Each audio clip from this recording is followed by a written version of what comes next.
I am the ghost of every grade that died inside Medway School of Pharmacy, and I am here to whisper the full autopsy into your ear. So lean in, darling, because the air here still tastes like the iron tang of unpaid tuition and the sour milk breath of lecturers who Haven Tea updated a slide since Windows Vista. I arrive on day one in a coat the color of fresh hope powder blue, like a morning sky before it learns cruelty. The campus squats at the edge of a Kentish nowhere, a single brutalist block dropped by a drunken titan, its concrete flanks sweating decades of rain that never quite washed the despair off. The welcome banner says we care in Comic Sans, which is already a threat. Comic Sans is the font that giggles while it pickpockets your future. Inside, the foyer smells of instant coffee and wet carpet. The carpet is a bruised purple, patterned to hide every teardrop and chemical spill since 1970 never. My wheeled suitcase genuine Rimoa, a gift from Father S. Gilt snags on a rip, and the sound is the first vertebra of my spine cracking. No one looks up. The reception desk is manned by a woman whose name badge reads Ask Me, but her eyes read Ask Me and I will end you. I ask, timid as a dormouse, where the induction room is. She points with a biro that has been chewed into a shiv. The pen trembles, not from age, but from the accumulated rage of every student she has ever sent astray. I follow the arrow down a corridor painted the exact shade of nicotine. The lights overhead flicker at 40 Hz, the frequency that induces anxiety in lab rats. I know this because I used to be happy, and now I am the rat. The lecture theater doors are plywood swollen with tears. Inside, 200 plastic seats, half of them broken, all of them crucifixes. The front row is already colonized by students clutching color-coded timetables like rosaries. They do not smile, smiles cost extra. Enter Professor H. Let us call him Professor Hades, because even his syllables scorch. He strides in wearing a lab coat so yellowed it could be archived as a cautionary relic. His first sentence, half of you will not be here next year. He says it with the same cadence one might announce the weather-drizzled chance of academic suicide. He clicks to slide 1. The projector wheezes, projects a JPEG so compressed the chemical structures look like bruised bananas. I copy them anyway, because that is what good girls do. Good girls who once believed education was a ladder and not a garrote. But here is the secret they never print in the prospectus. The slides are fossils, the lecturers are ghosts, and the exam questions are poltergeists. They ask us to draw the mechanism of hydrolysis of aspirin, but no one has ever demonstrated a single curly arrow in class.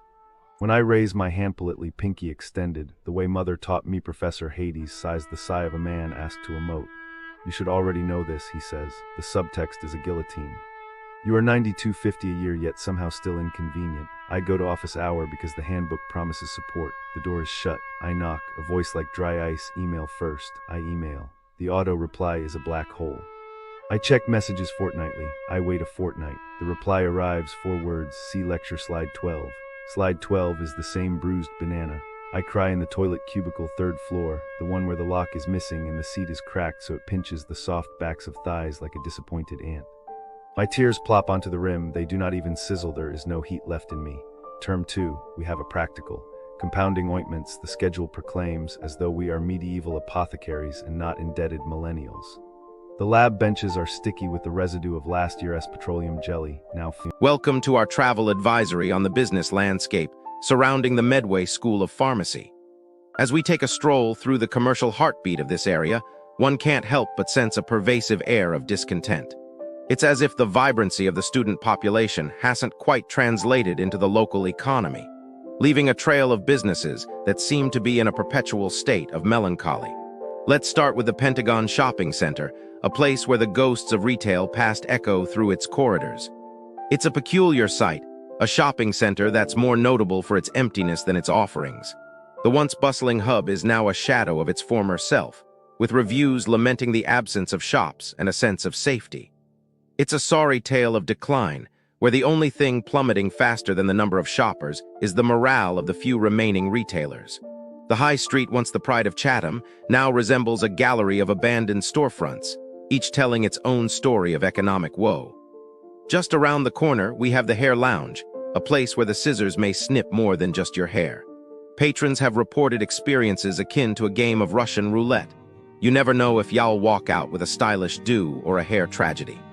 The art of hairdressing is lost here, replaced by a sense of dread as customers recount tales of overcharging and underdelivering. It's a salon that might just make you consider a life of hats and hoods.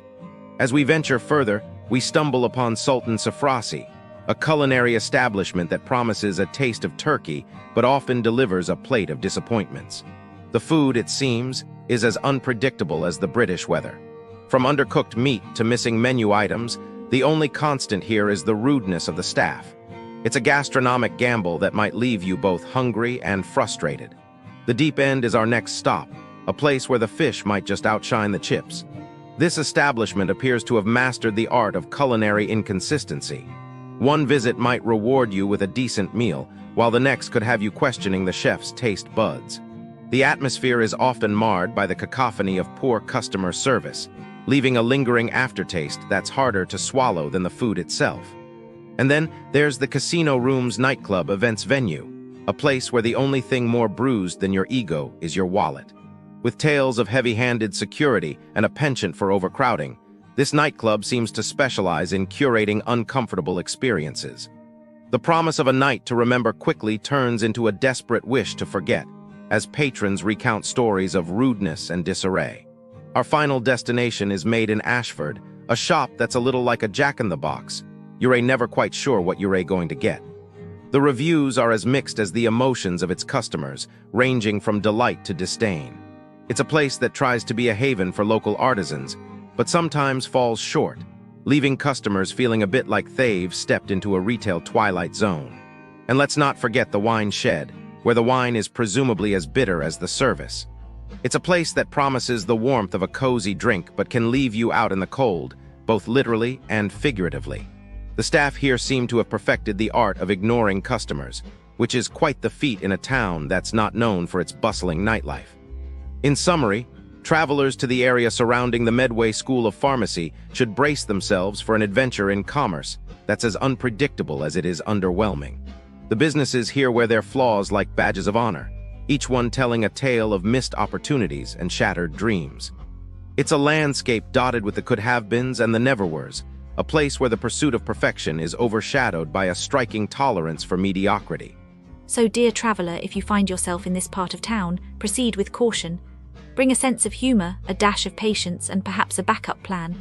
And remember, in this corner of the world, even the most. I've been walking round Medway School of Pharmacy, just counting cracks in the pavement, and the shops here feel like they're smiling with broken teeth. First, the mini-marts near campus, they act all cozy, sell you £1 water, but inside they washing dirty money. There is this Lantern O store, 5-minute stroll from the pharmacy doors.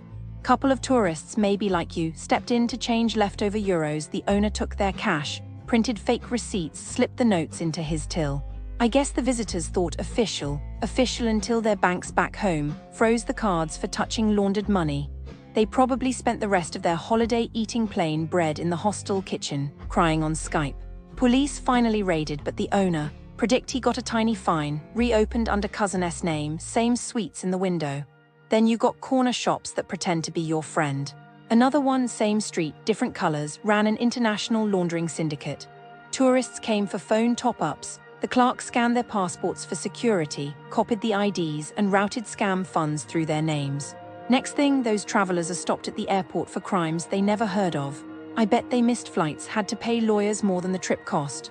The clerk, he LLB out next year, sipping cola, picking new faces. Even the souvenir place on Queen Street, 2 buses from the school, joined the party. A man in a black Crooks t-shirt bought piles of keyrings with cloned cards, returned them minutes later for clean cash. Staff were too busy